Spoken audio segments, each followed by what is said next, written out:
I've been sheriff of this county for 33 years, and in that time, I've seen just about everything the darkness between these northern pines can spit out at a man. Domestics gone fatal, hunters who vanished into the timber and came back as scattered bones, kids hooked on meth-cooking poison in shacks so deep in the woods, even the game. Wardens won't go there alone. I thought I knew every species of human evil, every flavor of tragedy that could walk through my station doors. I was wrong. There was one night, one impossible, reality-splitting night that taught me the world is older and stranger than any badge or law book could ever account for. It happened during a February cold. Snap, the kind that turns your breath to crystals and makes the forest go silent as a held breath. I was alone in the station, working late on paperwork, when I heard footsteps on the wooden porch outside. Not hurried, not stumbling, deliberate, heavy, and something about their rhythm made every primitive instinct in my spine start screaming. The door opened without a knock, and what walked into the fluorescent light of my small-town sheriff's station was something that shouldn't exist. I'm telling you this now because I'm old, because I'm done, and because what it told me that night is starting to come true. The thing that entered my station stood nearly 7 feet tall, and I want you to understand, this wasn't a man in a costume, wasn't some elaborate hoax my mind tried desperately to rationalize it into being. Its body was powerful, covered in coarse fur that seemed to absorb the harsh overhead lights rather than reflect them, colored in grays and browns like winter bark. But it was the head that stopped my heart, that made my hand freeze halfway to my sidearm. A wolf's head, yes, but wrong in ways that made my eyes water trying to process it. Too large, too expressive, with eyes that caught the light like an animal's, but held something behind them that was terrifyingly, undeniably aware. It moved into my office with a strange grace, and when it spoke, I felt my reality cracked down the middle like pond ice in spring. The voice was deep, textured with something between a growl and a breath, but the words were perfect English, careful and deliberate. "Sheriff," it said, and my name followed, a name I'd never heard pronounced with such weight. "I have come to confess." My training evaporated. My hand fell away from my weapon, not out of courage, but because some deeper part of me recognized that bullets were irrelevant to whatever was happening. This creature, this dogman, though I didn't have a name for it yet, lowered itself into the chair across from my desk, and the wood creaked under its mass in a way that was somehow the most real sound in the room. I don't remember the walk to the interrogation room, though I must have led it there. I remember my hand shaking as I flipped on the recorder, remember the fluorescent bulbs humming their monotonous song, remember the way the small windowless space suddenly felt like a pressure chamber filling with something I couldn't name. The creature sat across from me at the metal table, its massive frame making the bolted-down furniture look like children's toys. I asked it what it wanted to confess, and my voice sounded thin and distant, like I was hearing myself through water. It leaned forward, and I caught the smell of it, not the rot or musk I expected, but something like old leather and winter, wind and pine sap. Its eyes, amber shot through with green, fixed on mine with an intensity that made me feel suddenly transparent, as if every secret I'd ever kept, every petty cruelty, every moment of cowardice was being read like headlines. "Not what I have done," it said slowly, "but what I have failed to do, what all of my kind are failing to do." The words hung in the sterile air, and I felt the hairs on my arms rise beneath my uniform sleeves. "I need you to understand what is coming, Sheriff. I need one human to know that we tried, that we held the line as long as we could." Outside, through walls of brick and plaster, I heard the winter wind pick up, and it sounded for all the world like something breathing. The thing is, I'd heard the stories growing up here. Every rural county has them. The legends whispered around campfires, the shapes glimpsed at the edges of headlight beams on logging roads, the howls that don't sound quite like wolves. I'd dismissed them the way you dismiss childhood fears when you pin on a badge and convince yourself the real monsters are human. But sitting across from this creature in the dead hours of that February night, feeling the weight of its gaze and the terrible sincerity in its voice, I understood that the stories weren't warnings about the dark. They were memories, echoes of something true that we'd let ourselves forget because forgetting was easier than believing. The dogman shifted in its chair, and I saw the play of muscle under fur, the too intelligent tilt of its head, the way its clawed hands rested on the table with an almost human patience. "Ask me your questions," it said, "but know that the answers will change you. There are truths that cannot be unlearned. Sheriff, and once you hear what I have to tell you, you will spend the rest of your life watching the tree line." It was right. God help me, it was right about everything. And what it told me in that locked room over the hours that followed has hollowed me out and rebuilt me into something else. A witness, a watchman, a man who knows that the dark at the edge of town is not empty at all. I tried to establish control, to fall back on procedure the way a drowning man reaches for driftwood. I asked it to state its name for the record, and the absurdity of that request. Asking this impossible thing to identify itself like a traffic violator should have broken the moment. Instead, the creature regarded me with what I can only describe as patience, the kind a parent shows a child asking questions they're not quite ready to understand. "I have been called many things," it said, and its voice seemed to resonate not just in my ears, but somewhere deeper, in my chest, in my bones. Dogman by some, guardian by others who lived long enough ago. To remember, my people do not have names the way yours do. We are known by our territories, our purposes, our duties. It lifted one massive hand, and I saw that the fingers, though tipped with dark claws, moved with articulation that was disturbingly dexterous. "I am the watcher of the Broken Ridge territory. I have held this boundary for 347 years.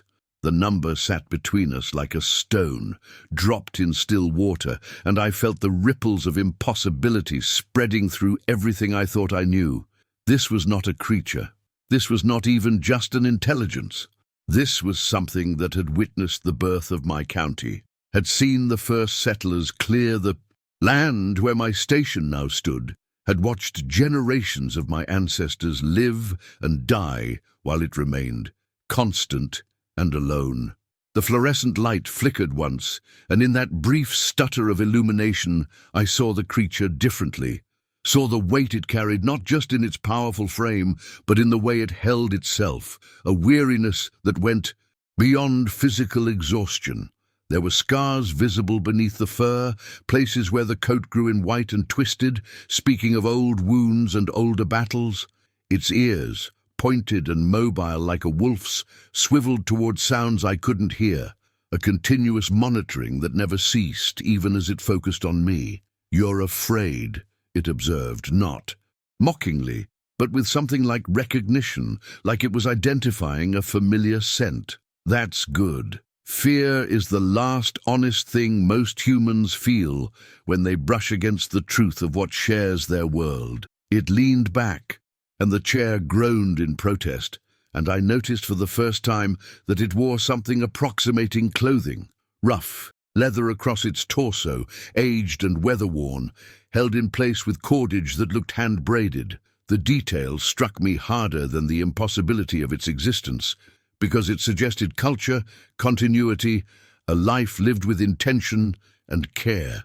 "I didn't come here to frighten you, Sheriff," it continued, and there was something in its tone. "That might have been regret. I came because you're the law here, and what I have to tell you concerns every person who sleeps thinking they're safe in their beds, every child who plays at the forest edge, every hunter who thinks the woods are empty of anything but deer and bear." My mouth was dry, my heart hammering against my ribs, but I managed to ask the question that mattered. What did it mean by confession, by failure? The dogman's eyes, those impossible eyes that reflected light like an animal's, but held depths of expression I'd only seen in the most haunted humans, fixed on mine with an intensity that made me feel pinned, examined, judged. "My kind were made as guardians," it said, and the words carried the weight of ritual, of something repeated across centuries until it became both prayer and identity. We stand between your world and the older darkness that existed before humanity crawled down from the trees and learned to make fire. We patrol the boundaries, we mark the territories, we hold the line against things that would drain your minds and hollow out your souls for nesting places. Its claws tapped against the metal table, a slow, rhythmic sound that seemed to count off moments or memories. For thousands of years the barriers held. The deep forests remained deep. The old places stayed forbidden because humans remembered in their blood, if not their minds, that there were regions where they should not go. It paused, and in that silence I heard something I never expected from a creature of such power, a note of profound exhaustion, of bone-deep weariness that comes from fighting a losing battle too long. But you've forgotten. Your species has spread like floodwater, cutting roads into the wilderness, clearing the sacred groves, building your houses on ground that was left empty for reasons your ancestors understood. The heater kicked on with a rattle, and the mundane sound seemed like an intrusion from another universe entirely, a reminder that outside this room the normal world continued in its oblivious rotation.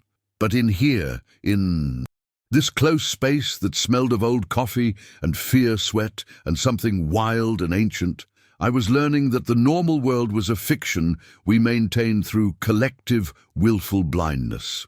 The dogman shifted, and I saw the way its body moved, not like a human in a suit, not like an animal, but with its own biomechanics that my brain struggled to categorize.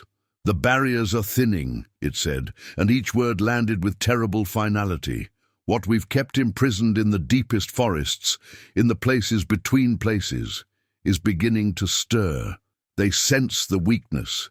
They sense your numbers and your lights, and your certainty that you've conquered the wilderness. It tilted its head, and the gesture was so canine, so familiar, that it made the human intelligence behind those eyes even more disturbing.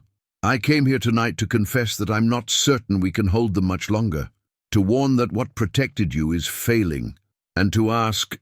Here it paused, and something like sorrow crossed its features, an expression that shouldn't have been possible on that wolfish face, but was unmistakable nonetheless. To ask if your kind even cares to be saved anymore, or if you've grown so removed from the natural order that you'll walk blind into what's coming, dismissing it as superstition until it's feeding on you. I had conducted thousands of interviews in this room over my career. Drunks and thieves, domestic abusers and meth cookers, even a man who'd killed his brother over a property line dispute. I thought I understood the mechanics of interrogation, the dance of question and answer, the way you read body language and vocal inflection to separate truth from deception. But sitting across from the dogman, I realized I'd never truly been tested. Every instinct I'd honed was screaming contradictions, the rational part of my mind insisting this couldn't be real, while my animal hindbrain, the ancient parts that predated language and law, recognized an apex predator and urged me to flee. The creature seemed aware of this internal struggle, watching me with a patience that felt both compassionate and terrifying, like it had witnessed this exact crisis of understanding in countless humans before me. Its breathing was steady, almost meditative, while mine came shallow and quick. I noticed my hand had moved unconsciously to rest near my service weapon, a gesture of such futile absurdity that I might have laughed if I weren't so close to something that felt like madness. The dogman leaned forward slightly, and the movement was deliberate, calculated to be non-threatening despite the power evident in every muscle beneath that dark fur.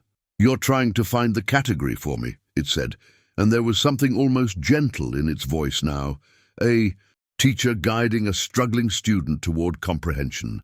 Animal or person, threat or anomaly, real or hallucination, its clawed fingers interlaced on the table between us, a shockingly human gesture that my mind latched onto like a lifeline. I am none of those things, and all of them. My people exist in the places your language cannot properly describe. We are of the natural world, but apart from it we think and feel, but not as you do. We serve purposes that predate your civilization's entire existence." The fluorescent lights hummed overhead, and I became hyper-aware of every small sound. The tick of the wall clock, the distant rumble of the highway, the creak of the building settling. The dogman's ears tracked each noise with minute adjustments, never ceasing their vigilance even in conversation. I wondered if it ever experienced true stillness, or if centuries of guardianship had made perpetual watchfulness its natural state. Something was happening to me in that room, a transformation I couldn't articulate but felt in my marrow. The longer I sat in the presence of this impossible being, the more the comfortable certainties of my life seemed to peel away like old paint, revealing something older and stranger beneath. I thought of my childhood in these mountains, of stories my grandmother had told about staying out of certain hollows, about lights in the forest that you shouldn't follow, about the importance of respecting boundaries you couldn't see but somehow felt. I dismissed those tales as superstition, the remnants of an ignorant age, but now they reassembled in my mind with terrible new context. The dogman watched this realization cross my face, and I saw something in its expression that might have been satisfaction or might have been sorrow, the look of someone who delivered a necessary truth that would burden its recipient forever. "You're beginning to understand," it said softly, and the words carried an weight of acknowledgement, like I'd passed some threshold I couldn't uncross. My mouth opened to respond, but no words came, because what language existed for this moment, for the sensation of my worldview cracking and reforming around a larger, darker, more wondrous reality? The temperature in the room seemed to shift, though the thermostat hadn't changed, a coldness that came not from the air, but from the growing awareness of how thin the walls were between the world I knew and the older world the dogman represented. Its eyes held mine with an intensity that felt like being seen completely, every defense and doubt and desperate hope laid bare before a consciousness that had observed humanity across centuries. I understood then that this interrogation had reversed. I was not questioning it, but being questioned by something vastly more experienced in reading the human heart. "The land remembers what your people have forgotten," the dogman continued, its voice dropping to something almost reverent. "Every tree that grows where blood was spilled, every stone that marks an old boundary, every animal path that follows roots older than your species, they all hold memory." It gestured toward the window, toward the darkness beyond where the forest began, at the edge of town, and I felt the weight of that gesture, the implication that what I'd always seen as empty wilderness was in fact densely populated with attention, with purpose, with guardians and prisoners and powers that existed regardless of human belief. "We were not always as you see me now," the dogman began, its voice settling into the cadence of oral history, of stories passed through generations in the dark, around fires that predated written language. "When your people first crossed the land bridge and spread through these continents, my kind walked fully upright in cities of wood and stone that have long since returned to soil. We were the firstborn of this place, shaped by forces your science has no names for, given consciousness and purpose by the land itself." Its words painted images in my mind with unexpected clarity, towering structures grown rather than built, beings that moved between forms as easily as breathing, a civilization in profound harmony with forces I could barely conceptualize. I found myself leaning forward unconsciously, drawn into the narrative despite every rational protest still firing in the back of my mind. The dogman's eyes seemed to look through me, through the walls, through time itself as it spoke. "We made a choice when your ancestors arrived, hungry and frightened and beautiful in their fragility. We saw in you a potential that could flower into either transcendence or catastrophe, and we chose to step back, to become watchers and guardians rather than rulers of what we understood would become your world." There was no resentment in those words, only a profound melancholy that resonated in my chest like a struck bell. The pact was simple in its foundation, it continued, and now one clawed finger traced patterns on the metal table, spirals and lines that somehow suggested maps, boundaries, sacred geometry. We would tend the thresholds, the thin places where the membrane between worlds grows permeable, where things that should remain separate might otherwise bleed through. In exchange, your people would remember us, honor the boundaries, leave offerings at the edge places, and maintain the old respect.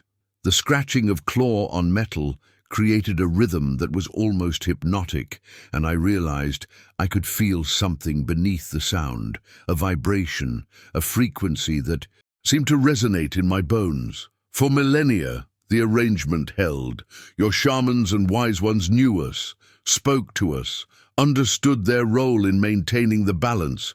We were the wolves at the door, yes, but we kept out things that would make wolves seem like beloved pets. The dogman paused, and in that silence I heard what it wasn't saying. A history of sacrifice, of vigil-keeping through countless dark nights, of battles fought in places humans never witnessed against threats we'd never acknowledged. I thought of every campfire story about protectors in the woods, every tale of mysterious intervention, and understood them now as fragments of truth preserved in amber of folklore. The creature's posture shifted, and I recognized grief in the set of its shoulders, in the way its ears drew back slightly. But memory is a living thing, and like all living things, it can die, it said. And the sorrow in those words was so palpable, I felt my throat tighten in sympathy. Your people built cities and forgot the old ways, paved over. The boundary stones erected churches and temples that replaced rather than supplemented the ancient understanding. The pact didn't break all at once. It eroded generation by generation until we became myths, then legends, then stories to frighten children, then nothing at all. I saw tears gathering in those amber eyes, and the sight shattered something in me, because nothing that could weep like this was merely monster. We continued our work regardless, because duty doesn't diminish with recognition, and because we knew what waited in the spaces between, things that hunger for consciousness, for the spark of awareness that makes you human, predators that feed not on flesh, but on the soul's light itself. The dogman's voice had dropped to barely above a whisper, and I found myself holding my breath to catch every word. My kind has held these borders for so long that I sometimes forget what it was to walk freely, to have purpose beyond eternal watchfulness, to be something other than a shadow between your world and the howling dark. A connection was forming between us, fragile as spider silk, but growing stronger with each revelation. I was no longer an interrogator facing a suspect, but a student before a teacher, a child hearing truth from an elder, a witness to testimony that demanded belief despite its impossibility. The dogman reached across the table, slowly enough that I could have pulled back but didn't, and rested one massive paw on my trembling hand. The touch was warm, real, undeniable, and in that moment of contact I felt something pass between us, not words or images, but understanding, a transmission of knowledge that bypassed language entirely. I saw through its eyes for just a heartbeat, endless. Nights watching from ridgelines, the weight of protecting beings who'd forgotten you existed, the loneliness of serving a purpose no one acknowledged or thanked you for, and beneath it all, an unshakable love for the flawed, brilliant, destructive, creative species that had inherited this world. When it withdrew its paw, I was weeping without shame, mourning for sacrifices I'd never known were made, for guardians who'd stood vigil while I slept in ignorant comfort, for the breaking of something sacred that I'd never known existed until it was nearly gone. The barriers are failing, the dogman said, and those 3 words dropped into the room like stones into still water, ripples of implication spreading outward until they touched every corner of my understanding. Your highways and power lines and cell towers, you've built a web of electromagnetic interference across the land that disrupts the old frequencies, the resonances that kept the boundaries strong. Your cities sprawl into the threshold places, bulldozers and concrete, poring over sites that were sacred not from superstition, but from function, anchoring the walls between worlds. Its voice carried a desperate urgency now, and I saw its claws flex against the table, gouging new marks into the metal, as if physically grasping for a way to make me comprehend. Every forest clear-cut, every wetland drained, every wilderness fragmented. These aren't just environmental losses. They're structural damage to a defense system your ancestors helped us build and maintain. The thin places are tearing, Sheriff, and what waits on the other side has been patient for so very long. I felt my stomach drop as understanding crystallized into horror, remembering every news. Story of mysterious disappearances, every cluster of suicides in small towns, every report of people walking out of the woods, fundamentally altered in ways their families couldn't articulate. This wasn't metaphor or mythology.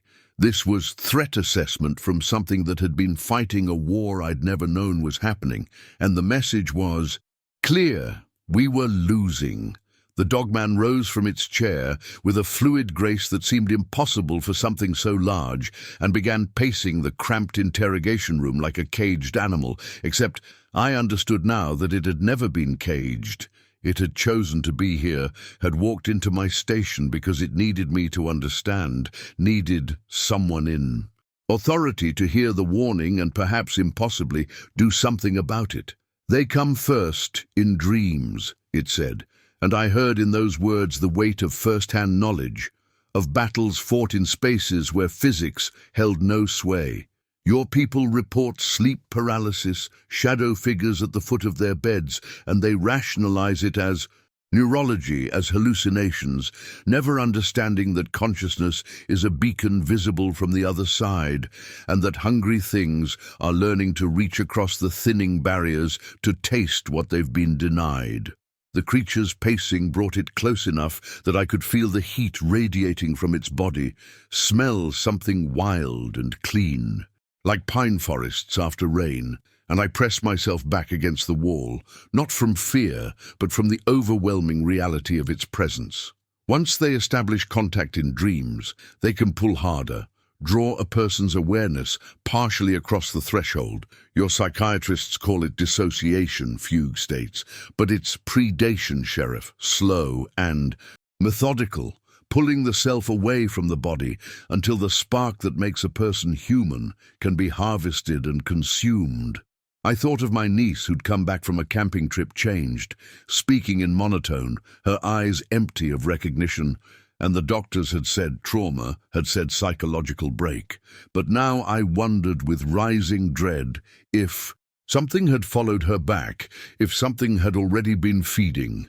How many? I asked, my voice cracking on the words, needing to quantify the threat even as I understood the question might have no answer I could bear. The dogman stopped its pacing and turned to face me directly, and in its expression I saw both compassion for my need to understand and resignation about what the truth would cost me. In this county alone, over the past decade, 17 people have had their consciousness partially harvested.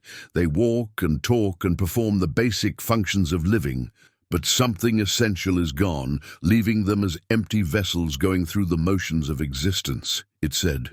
And I knew without being told that it had watched each case, had tried and failed to intervene, had witnessed the slow theft of human souls while remaining powerless to stop the erosion. Nationwide thousands, and the numbers accelerate each year as the barriers weaken and the predators grow bolder, learning to navigate your world by wearing the emptied bodies like suits, studying you from the inside, preparing for the day when the walls come down completely. The creature moved closer again, and this time I didn't shrink back but met its gaze, seeing in those ancient amber eyes a desperate plea for belief, for action, for someone to finally understand the magnitude of what was coming. They don't want to destroy humanity, Sheriff. They want to farm you, to keep your bodies alive and functioning while they feed endlessly on the consciousness within, sustainable predation that could continue for generations before you even realized your species had been conquered from the inside out. The temperature in the room, I must have shown my skepticism in my face, some ingrained law enforcement reflex refusing to accept the impossible despite the overwhelming evidence standing 8 feet tall before me, because the dogman's expression shifted to something almost like disappointment, as if it had hoped I might be different from all the others who had seen but refused to believe. "You need proof," it said, not as a question but as a weary statement of fact. And then it reached up with those massive clawed hands and began to unfasten something around its neck. A leather cord I hadn't noticed before, threaded with objects I couldn't identify in the harsh fluorescent light. "Then witness what I have witnessed, Sheriff, and know that I have walked beside your people since before this county had a name, since before your nation existed, watching and remembering everything your histories have forgotten." The creature laid items on the table between us, with a gentleness that contradicted its terrifying appearance. A tarnished badge from the 1870s, a child's hair ribbon faded to ghost-pale pink, a corroded bullet, a wedding ring with an inscription too worn to read, each object a fragment of tragedy that resonated with a weight I couldn't yet understand. I was there the night Deputy Marcus Thornton disappeared in 1873 while investigating reports of missing livestock near Blackwater Creek. I found what took him, Sheriff, found it feeding, and I destroyed it. But I was 13 minutes too late to save the man, only in time to keep his body from being used as a doorway. The dogman's voice carried such specific sorrow that I felt my professional skepticism beginning to crack, because this wasn't the vague mysticism of a con artist, but the precise recall of someone recounting personal failure, and the badge it had placed before me matched descriptions from archived case files I'd reviewed during my first year as a deputy, an unsolved disappearance that had become departmental legend. Sarah Whitmore, age 7, vanished from her family's farm on June 14th, 1942, while playing near the tree line at dusk. The dogman continued, touching the faded ribbon with a claw tip that could have shredded steel but moved with archaeological delicacy. The official report concluded she'd been taken by a drifter, but I pulled her from a thin place that had opened in the root system of a lightning-struck oak, pulled her back from something that was already beginning to hollow her out from the inside, and I carried her 3 miles to leave her sleeping on her family's porch, where they would find her at dawn. I felt ice water flooding my veins, because that case was sealed, classified, the details never made public due to the child's testimony being deemed too disturbing. She described being inside a tree that was bigger on the inside than outside, described grey figures with too many fingers trying to open her up like a flower, and the psychiatrists had attributed it to trauma-induced fantasy rather than face the impossibility of her words. She lived to be 83 years old, had 4 children and 9 grandchildren, died peacefully in her sleep just last year, and she never stopped leaving offerings at that oak tree, never stopped believing in the wolf-headed angel that carried her home, the dogman said. And I saw wetness tracking down through the fur of its face, tears from something that shouldn't be able to cry, that shouldn't exist at all, and yet was weeping with remembered relief at a life saved 79 years ago. The creature's grief was so raw and genuine that I felt my own eyes burning, felt something fundamental shifting in my understanding of reality, because this wasn't performance or manipulation. This was someone who had carried the weight of guardianship for longer than I could comprehend, who remembered every save and every failure with equal intensity, who had remained faithful to a duty that offered no recognition, no gratitude, only endless vigilance in the spaces between human awareness and the hungry dark. Thomas and Jennifer Carlson reported missing March 23, 2009, after their car was found abandoned on Highway 47 with the engine still running and both doors open, the dogman said, and my breath caught because I had worked that case personally, had spent weeks following leads that went nowhere, had attended the press conferences where their parents pleaded for information, had filed the paperwork that eventually categorized them as presumed dead after years without resolution. I found them 4 miles into the state forest, found them being slowly integrated into a collective consciousness that feeds on human bonding, on love itself, that had recognized their connection as particularly nourishing and was in the process of extracting every memory of affection they'd ever shared while keeping their bodies alive to generate more. The creature's words painted a horror I had no framework to process, but I couldn't deny the specificity of what it was telling me, couldn't rationalize away the fact that it was describing details from an active investigation that had never been publicly released. I fought for 6 hours to sever the connections, to pull their consciousnesses back from the threshold, and I managed to save enough of them that when I left them at the ranger station, they could still speak, could still remember their names, though they could never explain where they'd been or why they couldn't recall what it felt like to love each other anymore. I remembered finding them there during the massive search operation, remembered their blank expressions and monotone voices, remembered the way they'd looked at each other like strangers, and the psychologists had called it dissociative amnesia from shared trauma. But I had always known something was wrong with that explanation, had always felt there was a piece missing from the puzzle, and now this impossible creature was handing me that piece wrapped in nightmare logic that somehow made more sense than any rational theory ever had. The dogman gathered its talisman slowly, reverently, returning each fragment of tragedy to its place around its neck, and I understood I was looking at a memorial, at a burden carried not from duty alone, but from genuine care for every individual life it had touched, saved, or failed to save across centuries of silent service. I have watched your grandparents and their grandparents, Sheriff, watched your species grow from scattered settlements that respected the boundaries to a sprawling civilization that recognizes no limits. And through it all, I have stood at the threshold, keeping the hungry dark at bay, because once, long ago, we made a pact. Protection in exchange for remembrance, guardianship in exchange for acknowledgement of what we guard against. The creature's voice held an ocean of exhaustion, of loneliness so profound it made my own isolation seem trivial by comparison, because I could retire, could seek companionship, could choose to walk away. But this being had been standing watch since before my language had words to describe it, had remained faithful while humanity forgot the old agreements and dismissed its protectors as myth.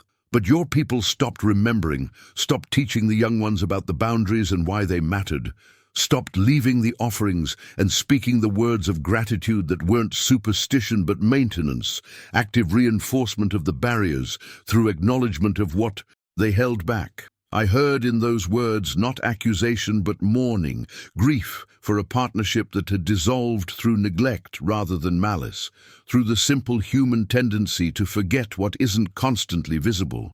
And I felt shame settling into my chest, because this creature had every right to abandon us, to walk away and let humanity face the consequences of its willful blindness.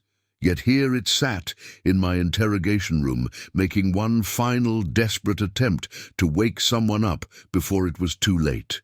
"You want to know about loneliness, Sheriff?" the dogman asked, and its voice dropped to something barely above a whisper, forcing me to lean forward across the table that suddenly felt like an altar between worlds, rather than department-issued furniture.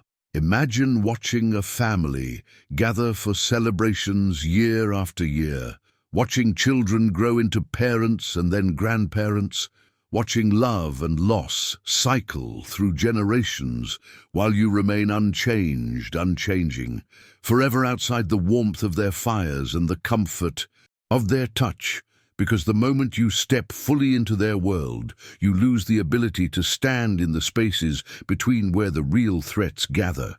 I saw its clawed hands trembling slightly as they rested on the scarred metal surface, saw the weight of centuries pressing down on shoulders broad enough to carry it, but not broad enough to escape. The burden's terrible gravity.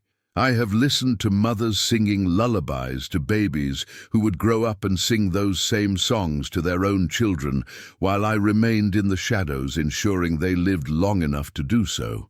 and not one of them knew my name. Not one of them understood that their peaceful lives were purchased with my perpetual exile. The creature's eyes held mine with an intensity that made looking away feel like cowardice, like the final betrayal that would confirm every suspicion it harbored about human gratitude and worth. I have loved your species from a distance that might as well be the space between stars, loved you enough to bleed for you, to kill for you, to stand watch through nights that stretched into decades while you slept soundly because of sacrifices you never witnessed and therefore never believed happened at all. Others of my kind have made different choices, the dogman continued, and I heard something breaking in its voice, cracks forming in the foundation of its composure that threatened to bring the whole structure of this confession crashing down around us both.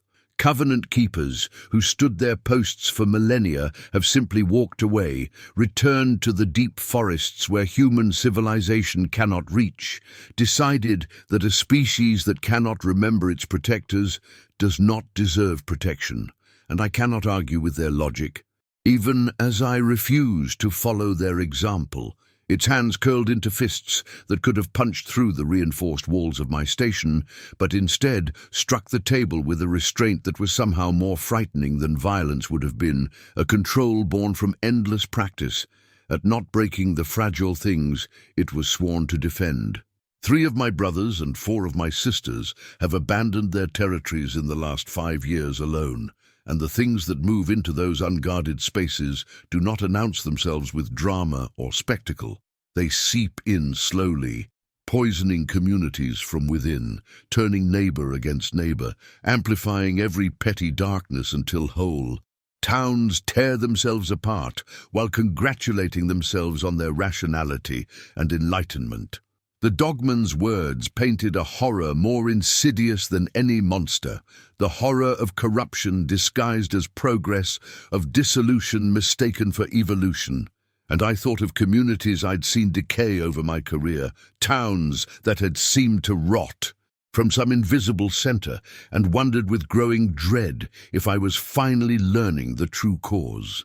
I have remained because I am either the most faithful or the most foolish of my kind, and after so many centuries I can no longer distinguish between devotion and delusion, can no longer tell if I'm honoring an ancient pact or clinging to a purpose that lost its meaning when your people forgot we existed. The creature stood suddenly, its full height making the ceiling seem dangerously low, making the walls feel like they were contracting around us, and I resisted the urge to reach for my weapon because some instinct deeper than training told me that violence here would be both useless and insulting. You asked me why I came here, why I surrendered myself to you tonight, and the truth is that I'm so tired, Sheriff, tired in ways your language has no words for, tired in marrow and spirit and the deepest places where the self resides, and I needed to speak to one human being, just one, who might understand what is being lost when my kind abandons the old posts. Its voice carried such profound exhaustion that I felt my own bones aching in sympathy, felt the weight of every sleepless night I'd ever endured, multiplied by centuries, and transformed into something that should have crushed any creature beneath its magnitude. I needed to look into human eyes and see some flicker of recognition, some acknowledgement that the sacrifices made in the dark places matter, that the loneliness and the violence and the endless vigilance weren't for nothing, that somewhere in your species' collective memory there remains some particle of understanding about what stands between you and annihilation.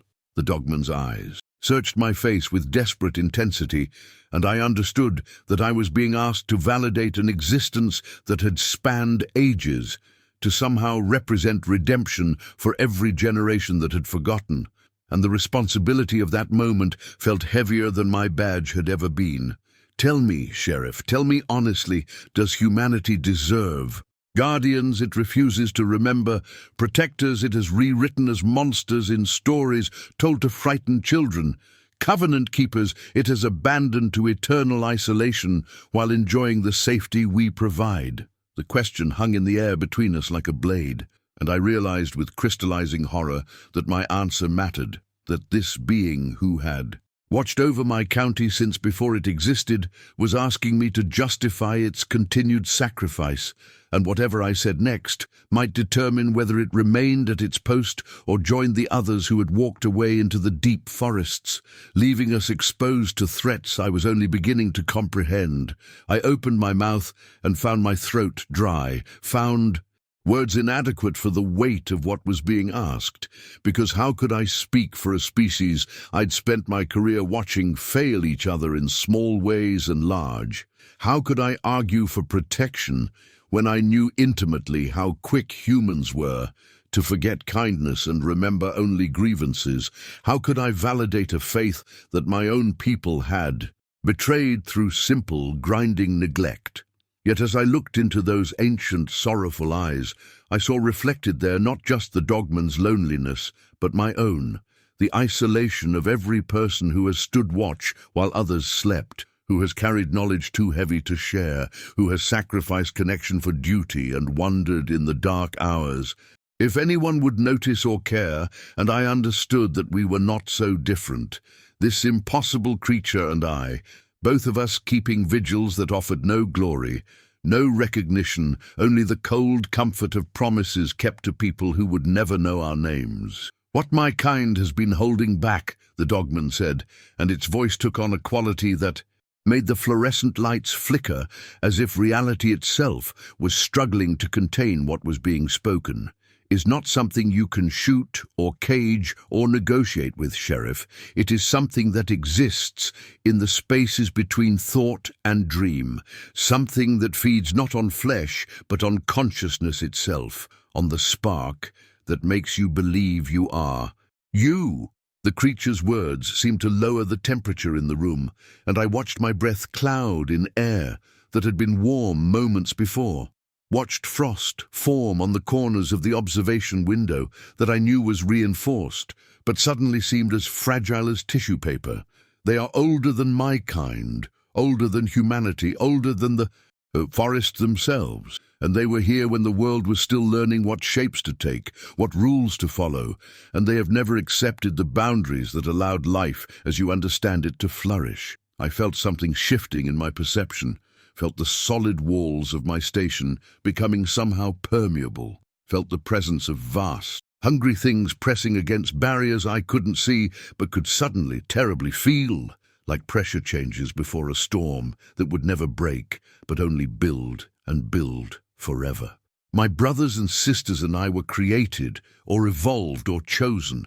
The origin is lost even to us, to stand in the thin places where their realm touches yours, to be solid enough to hold them back, and liminal enough to exist in the borderlands where they gather, and for thousands of years we have been enough, barely, desperately enough. The dogman's hands pressed flat against the table, and I saw the metal beneath its palms begin to warp slightly, saw reality bending around a truth too large for the material world to comfortably accommodate, and I understood that I was being shown something, given a glimpse beyond the veil that separated comfortable ignorance from maddening awareness. But as your cities spread and your certainty grows, and your species forgets that there are things beyond your comprehension, the barriers weaken, not because of your buildings or your roads, but because belief itself has power and disbelief has power too.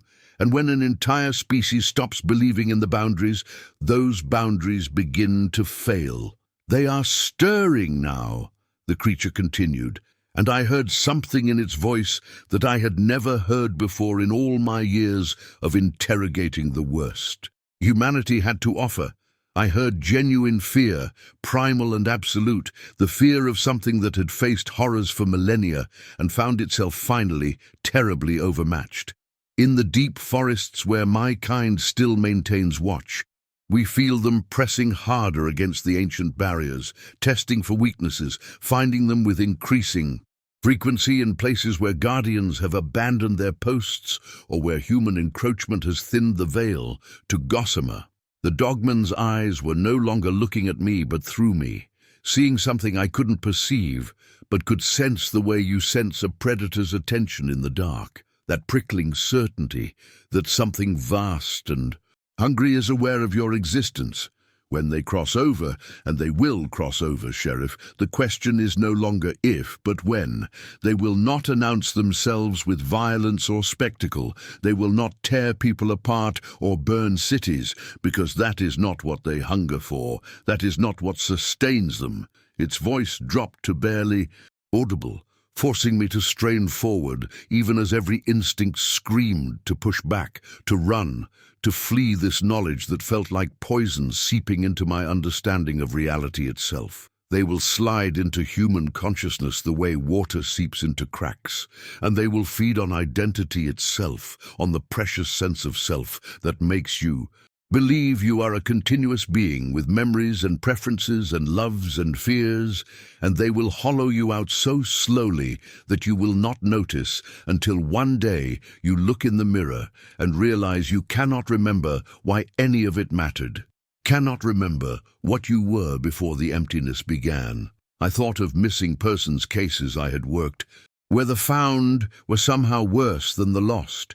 People who returned from the woods technically alive, but fundamentally altered, moving through life like actors who had forgotten their lines.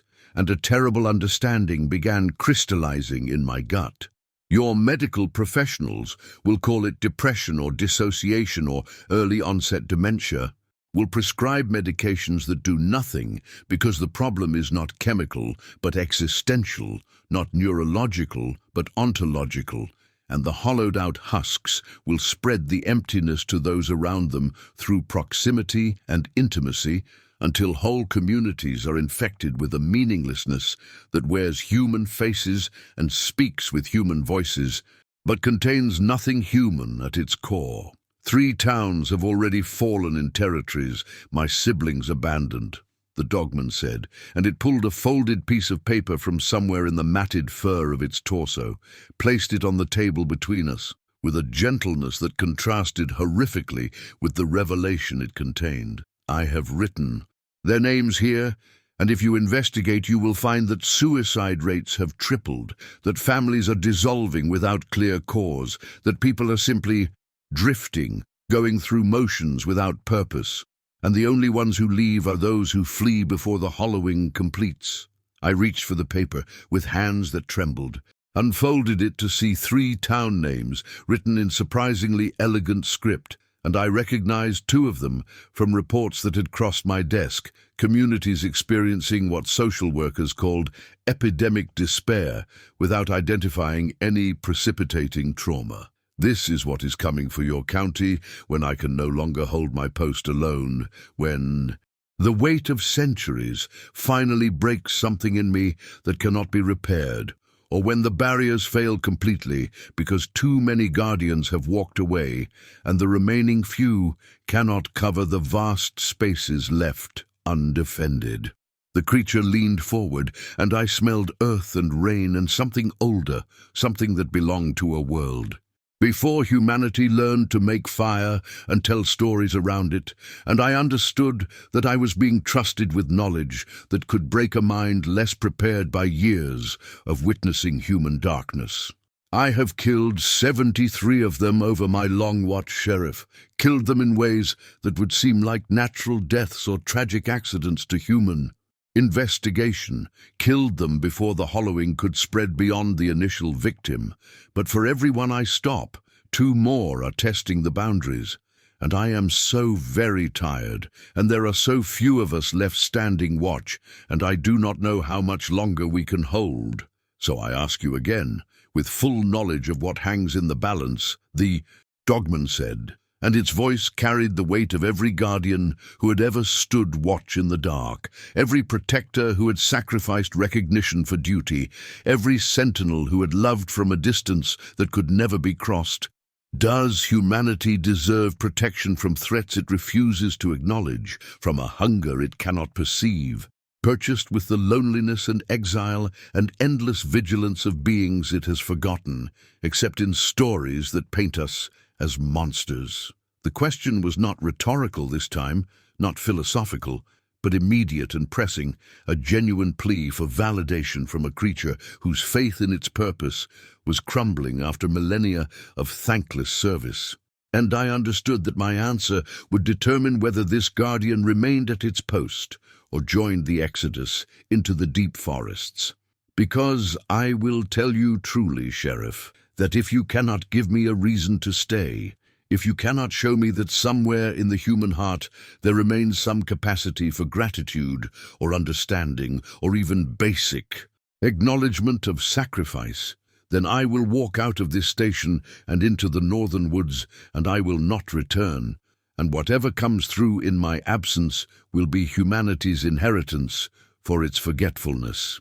The dogman's eyes held mine with an intensity that felt like standing before judgment itself, and I realized that I was being asked not just to speak for myself, but for every generation that had slept safely because of vigilance they never witnessed, for every child who grew to adulthood because threats were neutralized before they could strike, for an entire species that had enjoyed protection it had never earned and never acknowledged. Tell me why I should remain, Sheriff. Tell me what quality in your kind justifies the loneliness and the isolation and the endless watch, or admit that my siblings were right to abandon posts guarding people who would not notice or care if those guardians disappeared, and let me finally rest from a burden that has grown too heavy to bear. I sat in that interrogation room with the weight of species-level judgment pressing down on me, and for a long moment I could not speak, could not find words adequate to answer a question that spanned millennia of silent sacrifice, and I felt the inadequacy of my own small life, 40 years of sheriffing in a county that barely warranted a dot on most maps, measured against the vast patience of a being that had stood watch since before my civilization learned to write. But then I thought of Sarah Chen, the dispatcher who stayed late every night to make sure the overnight deputies had someone to talk to, who remembered everyone's birthday and brought homemade soup when anyone was sick, small kindnesses that cost her nothing but meant everything to people working thankless shifts in the dark hours.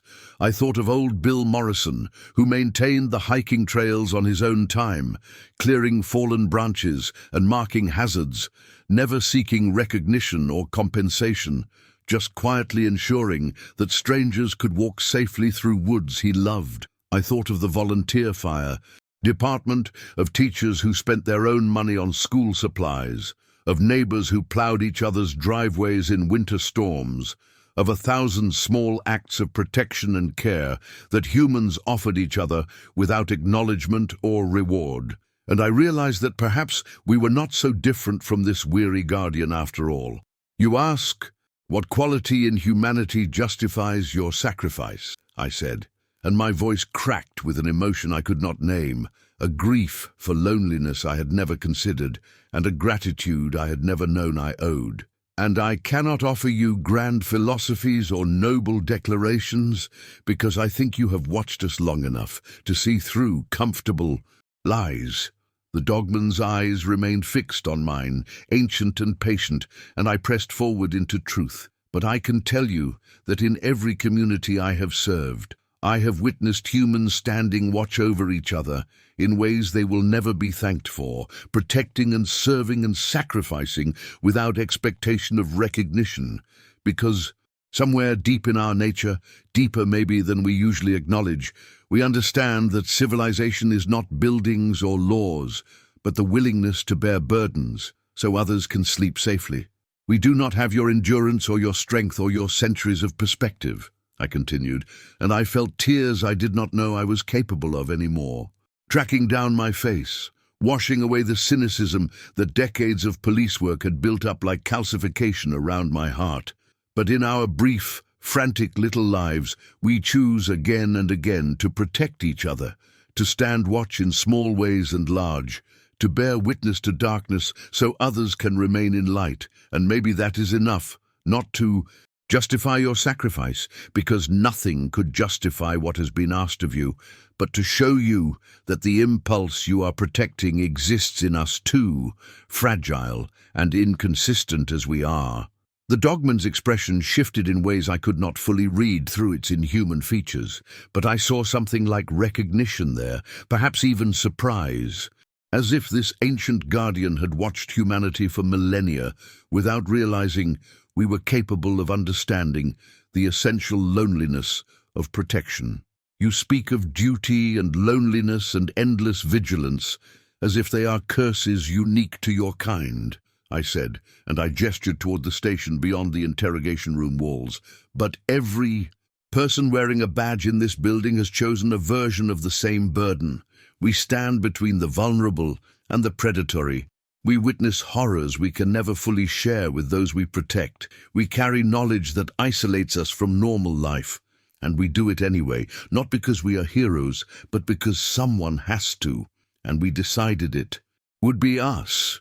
I saw the creature's shoulders shift slightly, saw tension I had not noticed releasing incrementally, and I understood that what this guardian had needed was not philosophical justification, but simple recognition, acknowledgement from one protector to another that the weight of watching was real and seen and honored. So I cannot tell you that humanity deserves your protection by some cosmic moral calculus, because deserve is too simple a word for the complex reality of existence.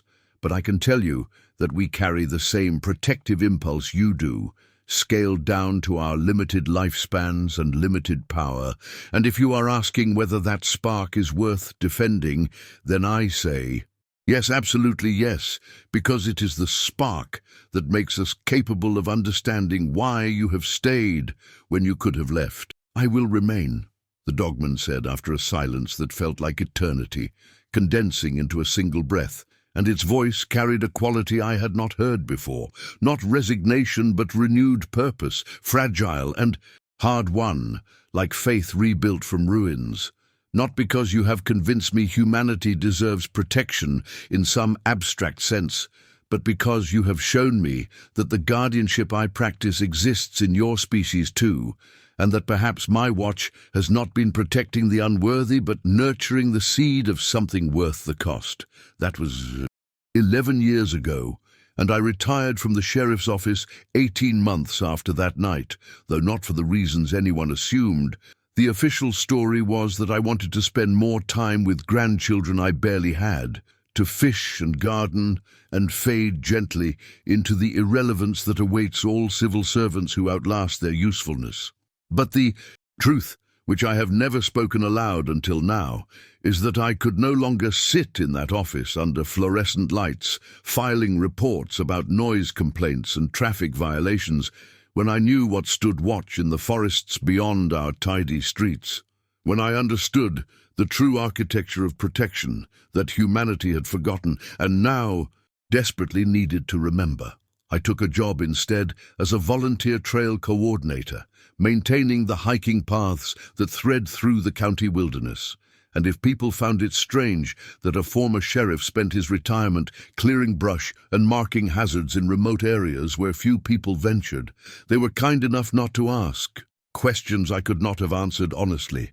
I told my wife some version of the truth, as much as she could accept, and I saw in her eyes the same protective instinct I had described to the dogman. She did not fully believe, but she trusted me enough to allow the mystery to let me carry this burden without demanding I set it down or explain it into something more comfortable. And so I walk the boundaries now, not with the dogman's ancient endurance or supernatural senses, but with the limited tools available to an aging human who has chosen to stand watch in the small ways still available to him. And some mornings I find tracks in the mud that should not exist, claw marks on trees at heights no bear could reach, and I know I am not alone in this work. The incidents he warned about have been accumulating like interest on a debt no one remembers incurring, small enough individually that the current sheriff, a competent man I trained myself, can dismiss them as coincidence or misfortune, but forming a pattern that freezes my blood. When I map them in the notebook, I keep hidden from everyone, including my wife. Jessica Thornton returned from a weekend camping trip, speaking in a language her family did not recognize, drawing symbols in her textbooks that hurt to look at for too long, and within 3 months she had transferred to a university 6 states away, fleeing something she would not name. The Morrison boy, grandson of the Bill I had thought of during that interrogation, disappeared on the Appalachian Trail section that runs through our county and was found 4 days later 17 miles away, unharmed but unable to explain the missing time. And now he sits on his parents' porch, staring at the tree line with an expression of longing that terrifies everyone who knows him. We have had 6 missing persons cases in 11 years in a county that previously averaged 1 per decade, and 3 of those people were never found at all, not even bodies, just abandoned campsites with equipment arranged in patterns that suggested ritual rather than panic. The new sheriff looks at statistics and sees unfortunate anomalies. I look at the same numbers and see barriers failing, ancient posts abandoned, things that were kept at bay now testing the boundaries like predators, learning that the fence is no longer electrified. And twice, in the deep hours of morning when I have been unable to sleep and have driven out to walk the trails under starlight, I have glimpsed figures moving through the forest with a gait that is almost, but not quite human.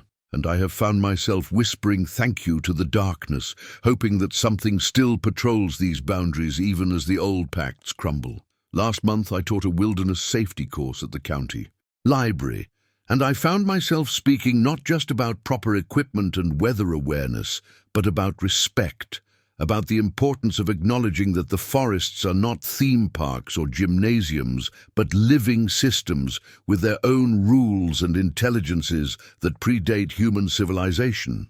The attendees, mostly young hikers with expensive gear and Instagram accounts, looked at me with the polite confusion people reserve for old men who have wandered off topic, but one woman in the back, maybe 30 years old, with scars on her hands that spoke of outdoor work rather than recreational hiking, maintained eye contact through my entire digression, and when the class ended she approached me and said simply, "You have seen them too."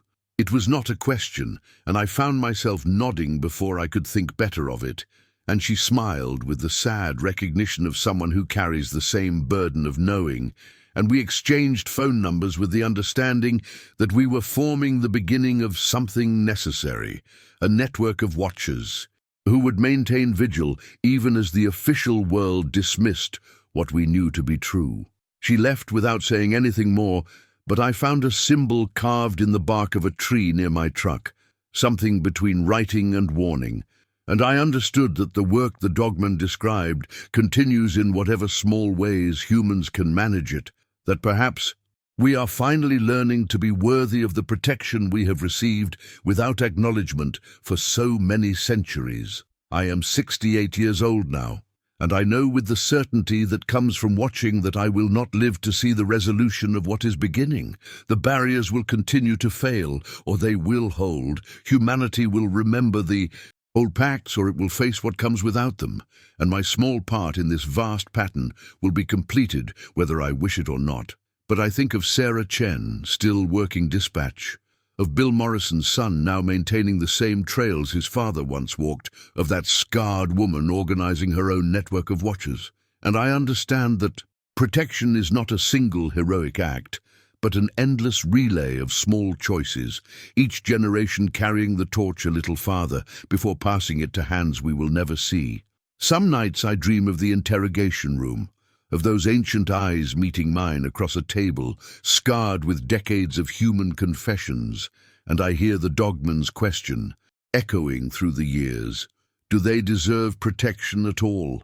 And I wake in the darkness of my bedroom with tears on my face and an answer that has solidified through 11 years of watching into something like faith. Deserve is still the wrong word, but worthy of the chance, capable of learning, bearing the spark that justifies hope. Yes, absolutely yes. Even now, even as the barriers fail and the old guardians falter, because I have seen what humans do when they finally understand what has been protecting them, and that understanding itself may be the protection we need to survive what comes next. The Dogman vanished from that locked room, leaving only claw marks on steel, but it left something else too, a question that transformed into responsibility, a burden I have chosen to carry, and the terrible, beautiful knowledge that we are not alone in the watching, that we never have been, and that perhaps we are finally becoming capable of standing guard over ourselves. What would you sacrifice to protect those who will never know you stood watch? And are you already making that sacrifice without realizing it? If this story awakened something in you, subscribe and become part of the watching.